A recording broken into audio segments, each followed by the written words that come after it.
13th here in the council chambers at a little after 12, actually. And also the WebEx is available as well. We would call this meeting to order, and we would entertain a motion to approve the minutes. So moved. Okay, been properly moved to second. Ready for the question? All in favor say aye. Aye. Ayes have it, and so ordered. Mr. Pitts, Officer Pitts. Yes, sir, Mr. Chairman. Mr. Chairman, we have a new application for shuttle service, Free Line Tours. Address is 1525 4th Avenue North.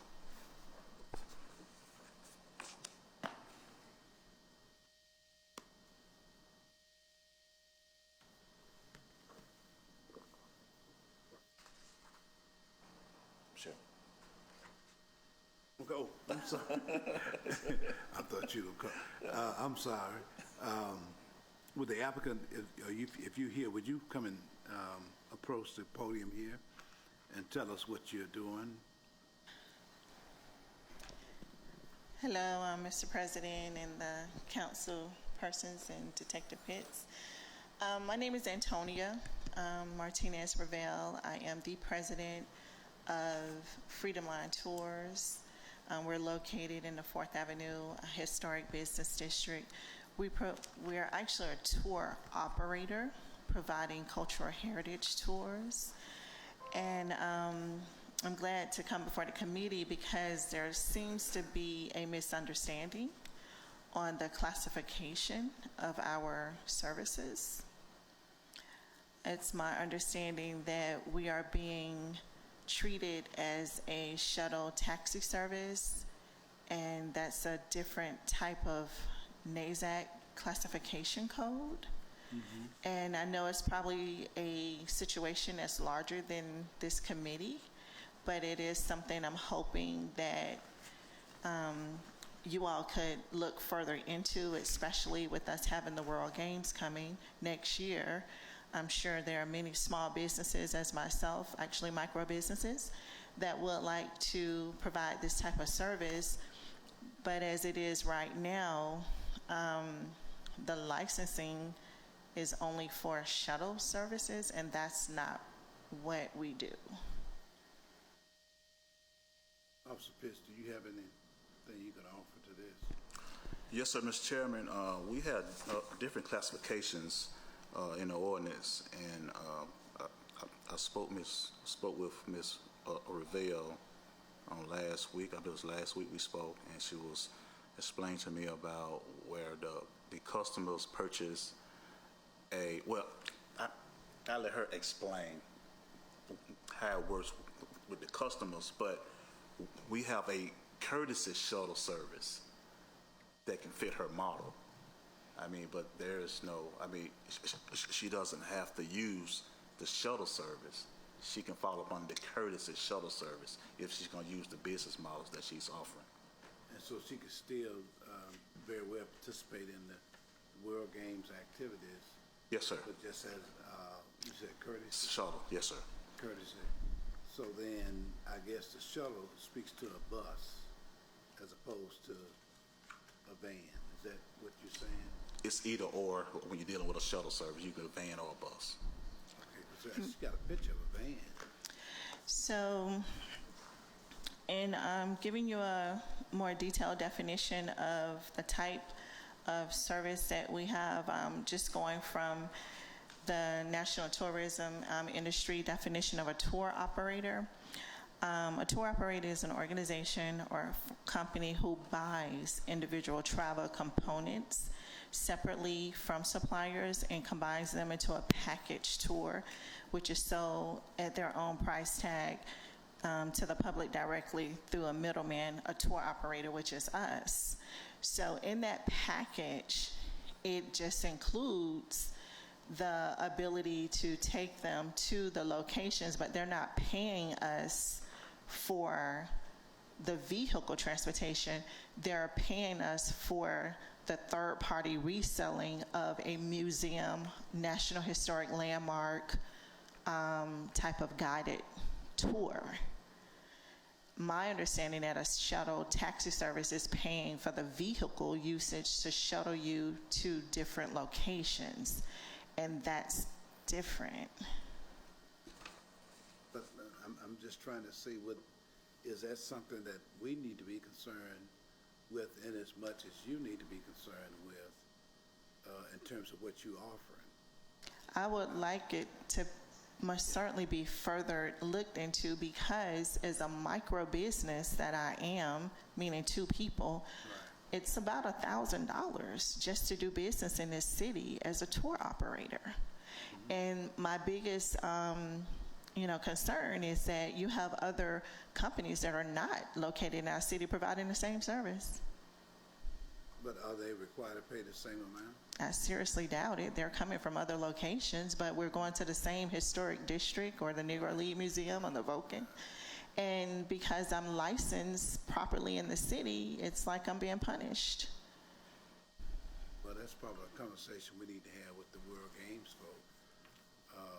I don't know who dictating this or not, but Attorney, can you give us some clarity on this? This is Attorney Julie Bernard. Mr. Chair, for one thing, I probably would like to see what her NAICS code is for classification. The city does have a business license for scenic and sightseeing transportation, which is if you're engaged in the business of receiving passengers for transportation by motor vehicles for recreational activities from hire from the city Birmingham to another point in Alabama, or activity that's local in nature, and it requires the CP&C approval, and that's the transportation. It appears to me to fit this license, and as Detective Pitts said, there is a we do have a classification for a courtesy shuttle where you're not directly paying for that vehicle, which is different than a taxi or a shuttle that you pay for. And it appears to fit this model, but without seeing exactly what her NAICS code is and how she's classified, I don't know for sure. But it does require, even if it's part of the sightseeing and tourism, it requires the approval of the council for the CP&C. So, could you get with her later on after this meeting or whatever? Sir? Could you get with her later on to determine what it is that she needs to operate? Right. We can do that, but I would need to see, like I said, what her NAICS code is. Okay. And I have been trying to check with some folks in finance about some issues related to it, but we are in the process of reviewing all the business license schedules and connecting them back up to NAICS codes a little bit clearer than it is in the current code. That's underway. So just to let members of the committee know that is something that is being looked at. Okay. Dr. Quinn, you have anything? Well, first off, I want to say thank you for locating in the historic 4th Avenue Business District. I got the t-shirt. I didn't wear this intentionally knowing that you were coming. But thank you for telling the story of the city of Birmingham, something that a lot of folks are interested in, definitely needs to be done. So it sounds like to me that, there's a few details that need to be worked out, but, the transportation, this is really almost not like transportation. It's, these people aren't going from point A to point B. They're getting on a vehicle at point A, going around and seeing the sights and hearing the stories, and then coming back to point A. So it's not transportation per se. It's transportation as a means of telling a story and showing off the city. So knowing that there's some additional details that need to be worked out, but also knowing that this committee only meets, twice a month, I don't want to hold up your application. So, Mr. Chair, I would suggest that we provisionally recommend this application to the full council for approval, acknowledging that there's some additional details that need to be worked out with the city attorney's office, and anticipate those details to be explained when it comes before the council. Okay, and I'll second that. It's been properly moved and second. Ready for the question? All in favor say aye. Aye. Ayes have it. So that gives you an opportunity for it to still be moving, tracking, and in the meantime, you get with the attorney and then determine at that point, and then we'll bring it before the council. Okay? Thank you so much. And just to let you know, I did still go through all the requirements, which is how I found out it costs so much to get an inspection and all this certified things that need to be done. But, so I do have all that, but I just didn't think it was the right classification for Okay. small business. All right, very good. Thank you. All right, thank you kindly. And you're gonna get with Miss Attorney Bernard, okay? Oh, okay. Okay, all right, very good. All right, next application, Officer Pitts. Mr. Chairman, we have a new application for a non-emergency medical license, Safe Travels Transportation Services. Their address is number 17 9th Street, Bessemer. Okay, is the applicant present? Would you come down and please state your name and address for the record?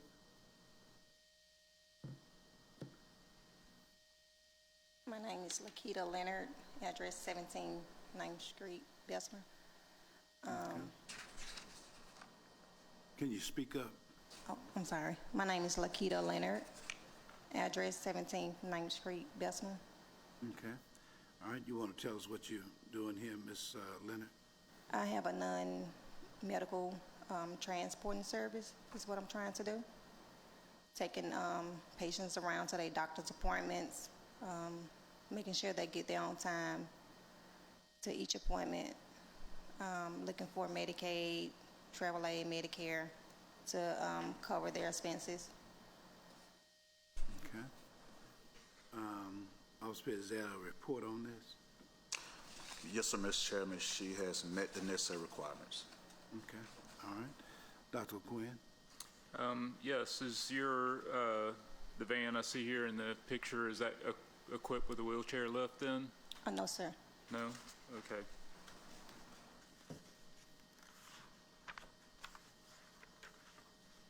So these are folks who are just using a wheelchair as a assistance, because in the application it says,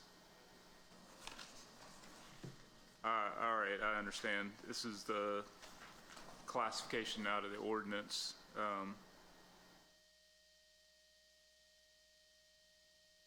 All right, so yeah, just non-emergency medical transport.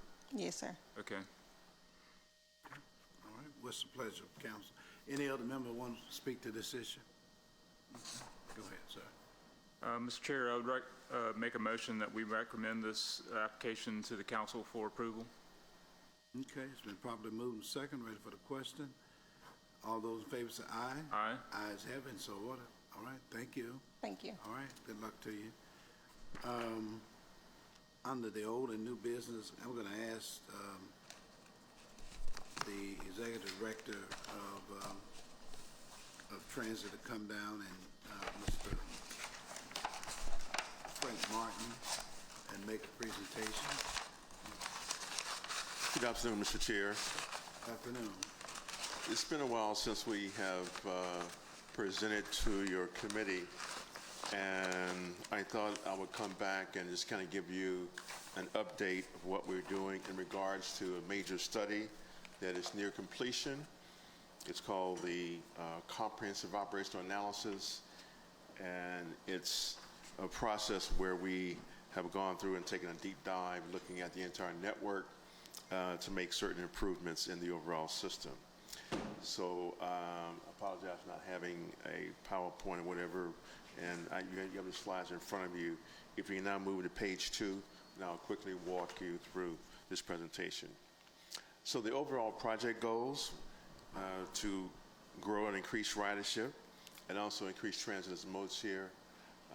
Typically, transit has a very, very low modal share in that the percent of people that use transit to get to point A to point B. So we want to try to retain the current riders, encourage new riders, and attract new riders to the overall system. In terms of the impacts on the community, it offers community partners with a stronger value proposition in terms of supporting community plans and mobility needs, improving the overall economic opportunities and the quality of life, and uses efficient resources for the best financial value of the system. So basically, as we improve the overall service, these are some of the value propositions as a result of having a service that's meeting the needs of the community. Mr. Martin, if you could pull that mic up to you just a little closer. Okay. Okay. All right. Okay. So page 3 shows the planning process that we've gone through. We hired a consultant called Transportation Management Design, and they've been working with us for the past 8-9 months. They look at the market analysis. They look at the best practices in the industry. We've had extensive public outreach. We've had pop-up meetings at Central Station and certain Walmarts. We've had stakeholder meetings. Many of you may have been on some of those stakeholder meetings. So as we look at all that, we then go through a service design. We draft a network, come up with a final network, and then we're now moving in terms of looking for implementation of the overall recommendations. I apologize for this next slide in the printing of it, but one of the things that we did was analyze exactly what we have now and then looking at how we can project that going forward to meet the needs of the citizens in the area. One of the major things that we saw in this study is that frequency matters. Let me explain what I mean by frequency matters. Currently, our system operates on an hour headway, 45 minutes an hour. We have a couple of routes that are 80, 90 minutes between vehicles. And very early in my tenure here, I told the board that it is very, very hard for us to attract and retain riders where we have headways that are on an average an hour or more. If you look at the page number 5, it shows the current system. The color-coded lines represent those lines that are 60 minutes or less or an hour. And you see you only have one line, that's a Magic City connector, that operates 30 minutes or less. Everything is primarily black or yellow, okay? In our redesign, turn to the next page. We're going towards what I call clock face headways. Clock face headways, as we roll out the system, we want to make sure the community is aware that a bus will be at a certain point at a certain time. They would not have to worry about calling and getting information what time the bus would be there. It would be 10 after the hour, 5 after the hour, or whatever it is after the hour, before the hour. That way, we will be operating on a fixed time schedule. We have had problems that I've communicated to everyone about Avail in terms of on-time performance. We are putting in a new system. In the next 2 to 3 months, it'll be fully operational. We have more real-time data. And we're working with our operators to make sure that they will be operating the routes, and we are making sure that these routes roll out, that they'll be able to keep the headways that are being recommended. At the end of the day, we need to have services that are operating at a minimum 30 minutes.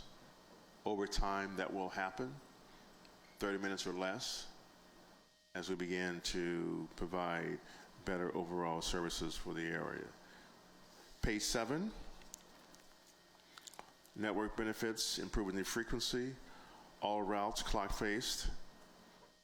I will be operating 60 minutes or less, as I explained earlier.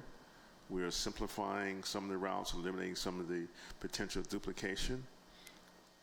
One of the most important things is that we have embraced the concept of microtransit. I realize that the city of Birmingham embarked upon a microtransit pilot that was implemented in December of 2019, and that program has gone well. We implemented Max Direct from downtown Birmingham out to Mountain Brook around the same time frame. The city of Mountain Brook embraced the concept of moving from that 35 to 40-foot bus. The Max Direct picks up passengers at the central station, and it takes them to an address-specific location in Mountain Brook. When we approached them 2 years ago, they were a little skeptical, but they said, yes, we're willing to try it. And it's been operating for 2 years.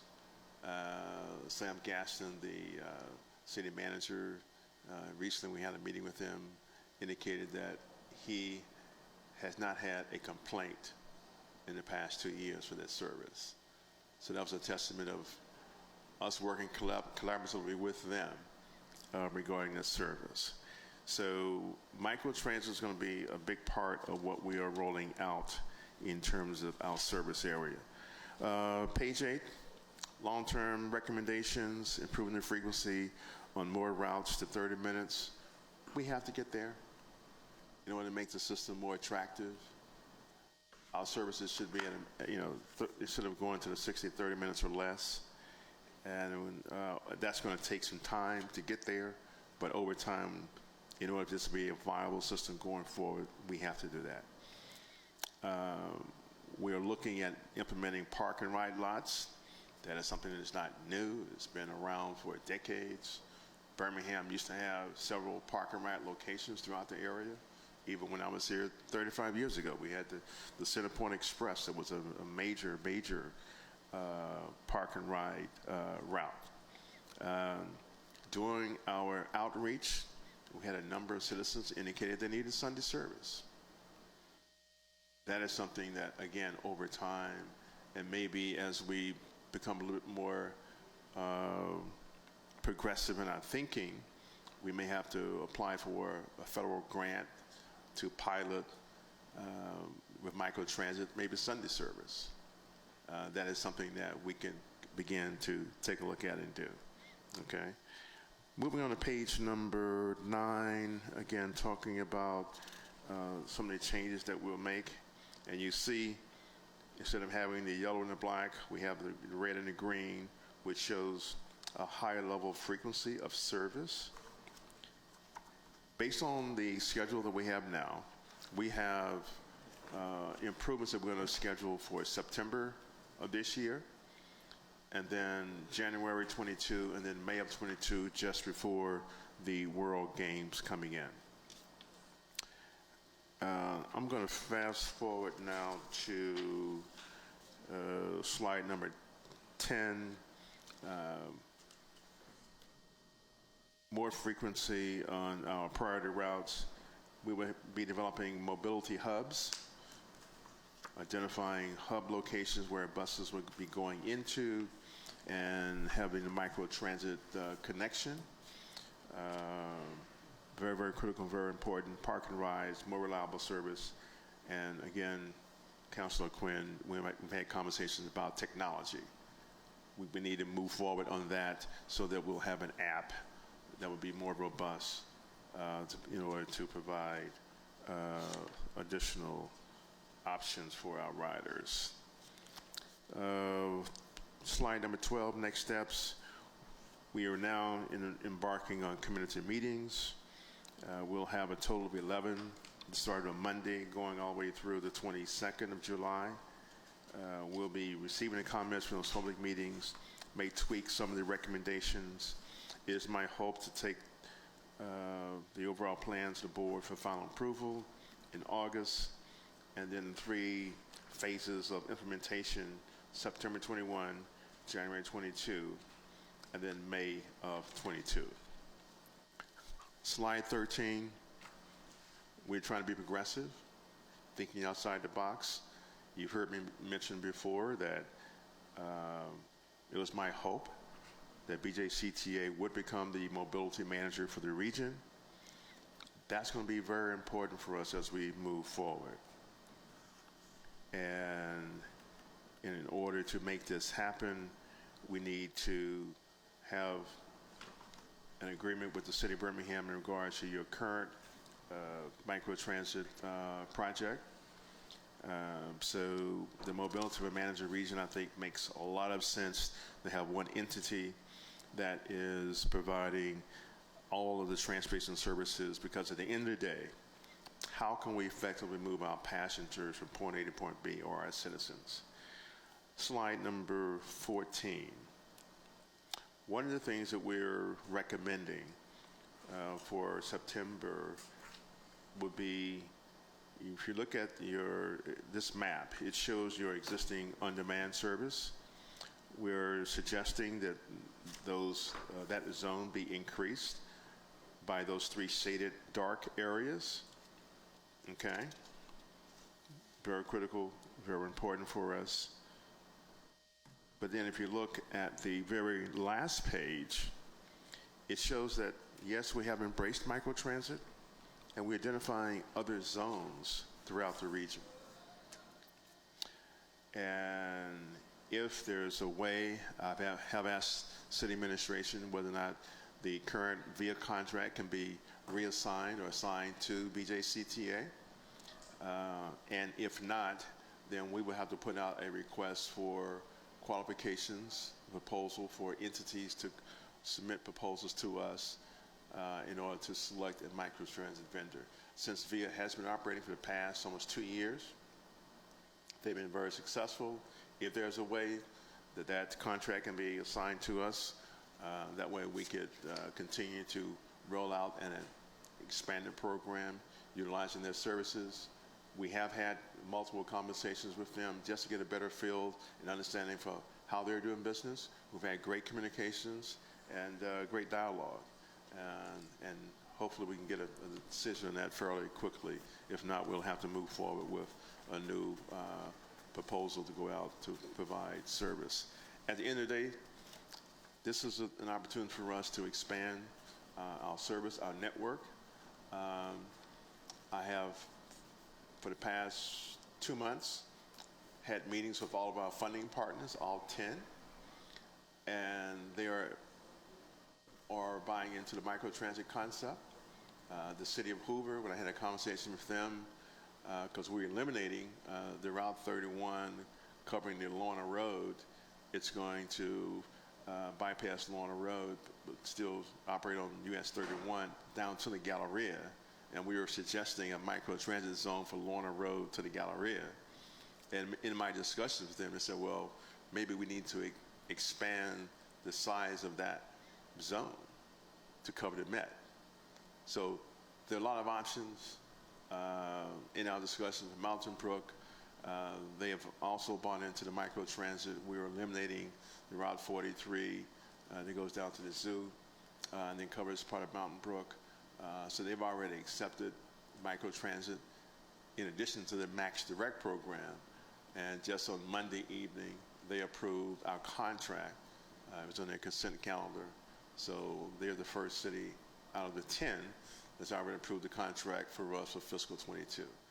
So I think this is something that is taking on. People are beginning to understand what it really means, and we're getting a lot of traction. So I feel very confident that we'll be able to expand the program and have more cities participate. Any questions? Dr. Quinn?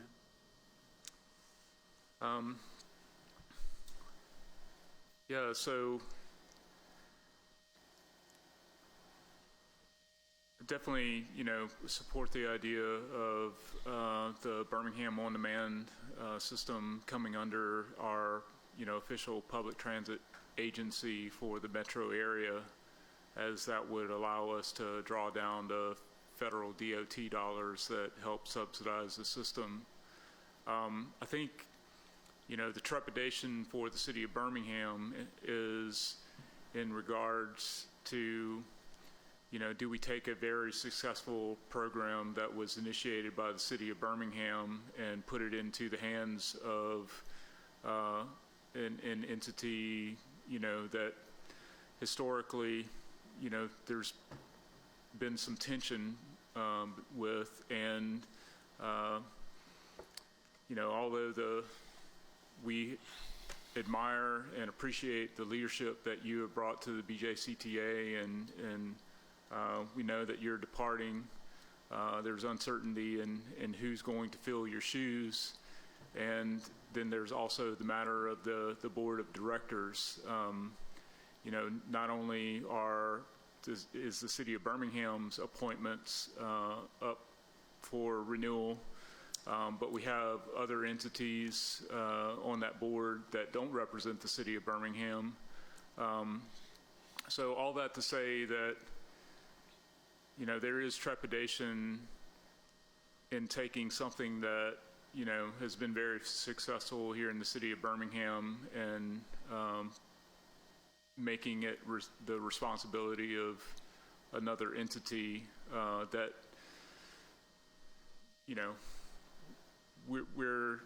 I don't have complete confidence that everyone on the BJCTA side of the equation, shares our interest. And I'm just being honest here. I do think that with regard to the proposed expansion of the existing Birmingham On-Demand area, I think there's a lot of folks who would like to see some other areas of the city center, especially incorporated, particularly to the east. So I expect that would be part of the conversation as well. But otherwise, I think that what you proposed here makes a lot of sense, especially with implementing the microtransit zones in the outlying areas. And, really this is a model that could be extended countywide, where for those outlying areas, you have a microtransit service that brings people into the bus stop lines. That makes a lot of sense. So, I would say that I'm very supportive of what you guys have come up with. Again, I do think that there's some cause for concern, and we would want to put some measures in place to safeguard our interests before we would proceed, in that direction. If I can just respond, I think you made some valid concerns, stated valid concerns about BJCTA. Are we ready? I think we are. And while, yes, I am departing, I think that the board, in making the decision on the next person that will come in, they will look very, very closely at a pool of candidates and make the right choice. So you will have, it is my hope and desire, that you will have an individual that will come in that could take a snapshot of where we are and just continue the progression, because we've accomplished quite a bit over the past almost 3 years. And I would hate to think that my time that I've spent here has gone to waste if it were to revert back to what it was before I came. However, let me just also say that it's incumbent upon all elected officials to make appointments to the board to make sure that you're making the right appointments to the board of directors so they can see the vision, your shared vision. And while I understand your comments for the city of Birmingham, It is the Birmingham Jefferson County Transit Authority, and we have a total of 10 municipal partners. As I have met with all of our funding partners and then given them an update or snapshot of where we are as an agency, I've had very, very good meetings. And as we've closed the meeting, I said, Mr. Martin or Frank, we're very pleased with where we are. And we've had a great meeting today. I only have one concern, that you're leaving. And that's like all of the communities. However, again, I feel confident that the executive search firm that has been hired by the authority will be able to identify a pool of candidates that can come in and begin to take this to the next level. But it's also going to be important for the elected officials to make appointments to the board, that you make the right decisions in selecting the right individuals that will have the collective vision for the agency going forward. And there are two critical things, I think, going forward that will determine the success of the authority. One is going to be the governance in terms of the right selection of members on the board, as well as if the authority grows in size, there may be a need for additional members to be a part of that structure. But then more importantly, funding. Alabama is one of the 2 or 3 states that does not provide any funding for transit, capital funding. Collectively, everybody needs to step up and have discussions with the individuals in Montgomery to make sure that they can change the state constitution and get all that in place in order to get funding from the state of Alabama. But also there needs to be some type of regional funding base to support the system, because right now the funding structure that you do have is very antiquated. And as we go out each year to discuss one-on-one with the funding partners in terms of the level of service for the upcoming year, you need to have a better structure in place. So my parting words to the board and anyone that have the opportunity to speak: governance, critically important, but also an appropriate 21st century funding plan is also critically important. And it's time for all of the elected and appointed officials to come together and have a discussion about how you can move this agency forward. And it's going to take the collective support of everybody to make that happen. Acknowledged. Totally agree. I did want to ask about the existing Max Direct service. When folks call, it's our office or my constituents, it's usually about that particular aspect of what BJCTA offers. And let me just clarify, the Max Direct is the service where people call and schedule a couple of days in advance for pickup, and then they come to their residence, and it's a microtransit service.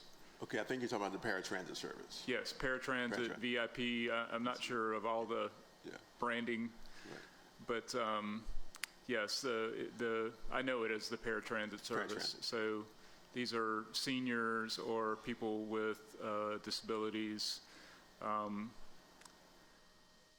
that live within 3/4 of a mile of an existing bus line. Yes, sir. So the calls that we get are usually in regards to that service. Was there any thought given to moving that type of service to an on-demand model in the reconfiguration? Because let me tell you what I'm hearing is that it's not that the service is not available, it's just not timely. Number one, you have to book well in advance.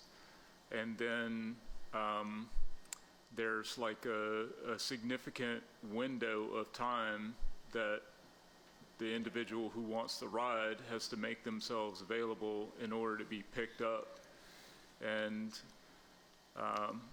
we know with Birmingham On Demand, that window is 10 minutes on average versus, you know, an hour or two with the paratransit service.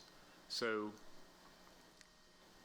is there, you know, been any thought of ways to improve that aspect of BJCTA's operations?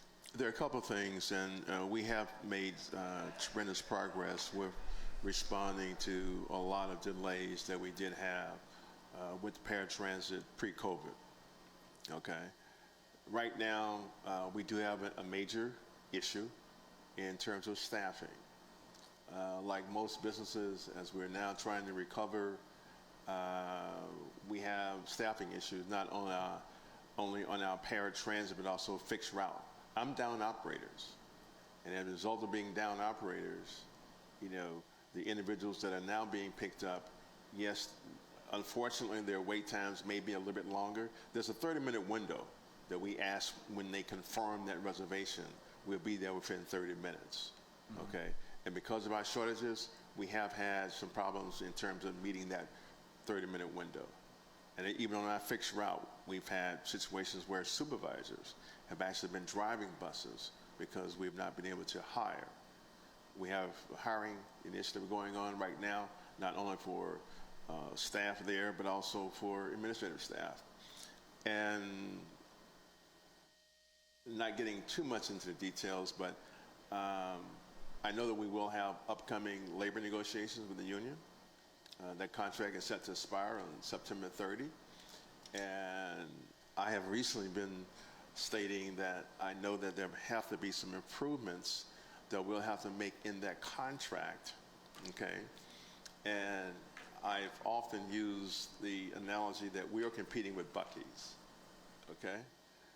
Now, if you go to Buc-ee's, you know that they have a little sign at their front door of the minimum wage, the hour that they pay their workers, and they have benefits, they have, I think, 3 weeks vacation, and the like.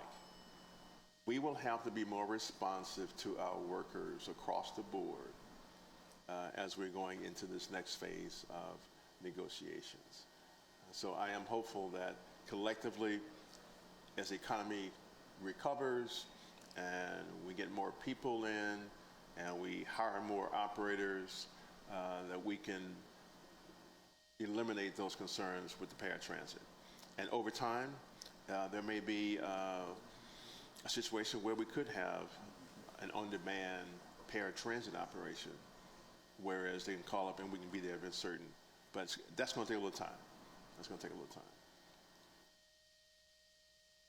Well, I was listening to Dr. Quinn, and it seemed to me if in fact these modes of alternative modes of transportation, if they're going to receive federal funds, then they have to come under the auspices of the Transit Authority. Otherwise, we're going to always be dealing with this issue of how do we fund them, you know, and of course, you know, I'm always of the opinion of Roger Royal, who really taught me a lot about government. And he says that, you know, the transit system does not exist to make a profit. It exists to provide a service. And so there's never going to be a point where they making money as opposed to staying afloat. That's going to be, that's going to be the common denominator. And so, but we have to decide as a city whether or not we are serious about supporting transportation in this community. You know, and certainly we need to put all of our efforts with respect to what we have in place with the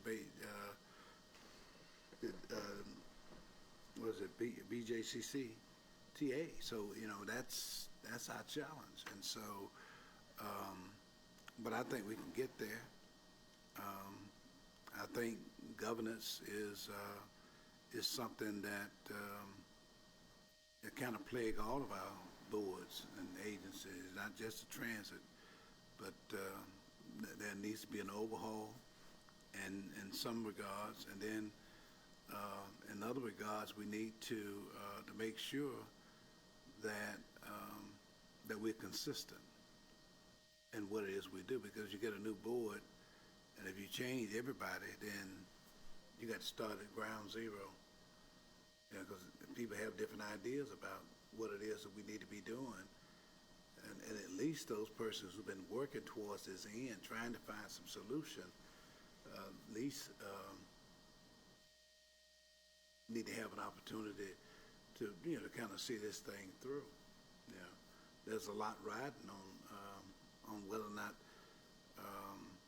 how well we do with the World Games in terms of transportation. And so,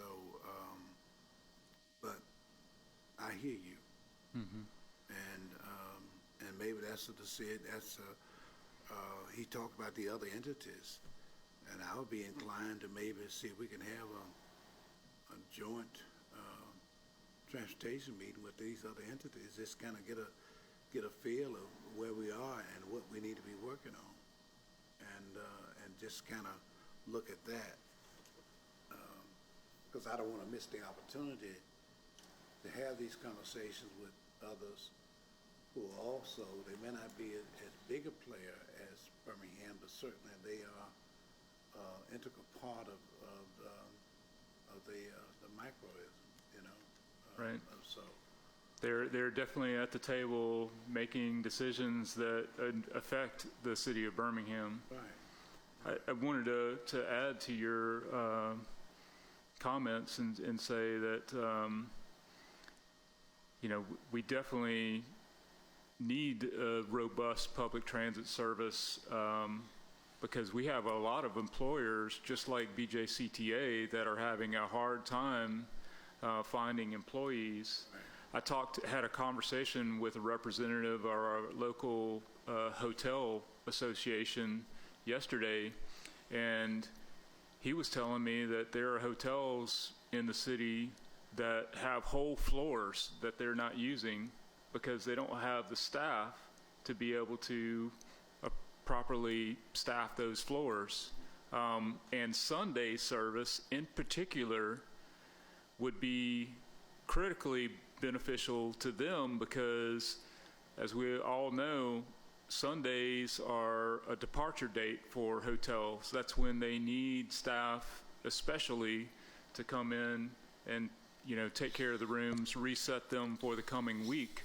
But again, they're having a tough time finding employees, and having Sunday service that would be able to connect the workforce to those job sites would benefit us all. I mean, we're talking for the city of Birmingham. That's lodging tax that we're missing out on. I mean, that's hitting us right in the pocket. Sure. So need to factor that in when, you know, we're making, you know, financial decisions that, you know, sometimes you got to spend money to make money, right? And just one closing comment, councilors, that in the almost 3 years that I've been here, it has taken a minute for us to restore the confidence, I think, in the system. And based upon feedback I'm getting from a number of individuals that I have talked to in the last 6 months or so, I think the time is right now to have those global kind of discussions about public transportation, because everybody, I think, is now concerned, what are we going to do to really move this agency forward? And I'm getting more requests to have speaking engagements with a number of entities. I was out in Hoover a couple of weeks ago with the Jefferson County Counselors Association, invited to come out and talk about what we're doing at BJCTA. And it was a very, very good session. There were there are 12 or 13 cities that are part of that. And I got very good feedback from that session. Matter of fact, one of the Mountain Brook members was there, and when I walked into the Mountain Brook to discuss our budget, you know, they were discussing me as I was coming in the door. Oh yeah, you were out at the meeting, you know, last week or whatever. But I think now is the time for the area to really decide what are we going to do collectively. It's not just City of Birmingham, it's not just the county, but it's everybody collectively. What is it going to take for us to come together to have a robust transit system? You know, one of the things that we were talking about at UAB, PASS program, with UAB being the largest employer in the state, for their students, faculty, and staff, what if they had a transit pass? Ride unlimited rides at a certain fee per year. That cost would come directly to the transit authority. But we have the largest employer in the state that says, yes, we want to use public transportation. And then thinking aggressively, you know, I've had conversations with them regarding their shuttle service. At one time, BJCTA used to operate that. Okay, when that comes back up for bid, we should be in a position to go after that service immediately and make it work, again, for the area. So, again, I'm hopeful that the board will make the right decision as they select a new leader coming in, that they can just take a snapshot of where we are now and then take it to the next level. Well, that's good, and I'll be looking at convening that meeting, and hopefully we can do it before Mr. Martin Lee. When is your last month? September 30th. September 30th. Okay. So maybe we can do that before then, Dr. Quinn, and so we can kind of get everybody on the same page. Because if we don't have the kind of transportation that we need, then we're not gonna survive as a region, really. Right. Yeah, but all the other stuff is going on, and now you got a stadium. Yeah, that's even more people and more opportunities to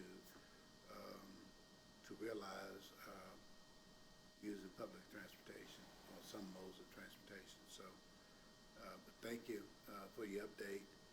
And do you need us to make a motion on this or anything? No, I just wanted to kind of give you an update just so you'll be aware, you know, of where we are. And, you know, we're negotiating with the city administration in terms of, you know, the budgets for the upcoming year. So that'll be coming to you at some point in time as well. Okay. Well, we can do that. We'll look at facilitating a meeting with all the parties, and perhaps you could give me all the other people that we need to invite. Sure, I can't hear you.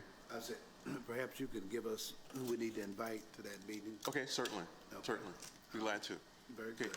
thank you. Okay, thank you. All right. If there's anything else, we would entertain a motion to adjourn. Motion to adjourn. All right, second, been properly moved to second. All those in favor say aye. Aye. Ayes have it, and so ordered. Thanks.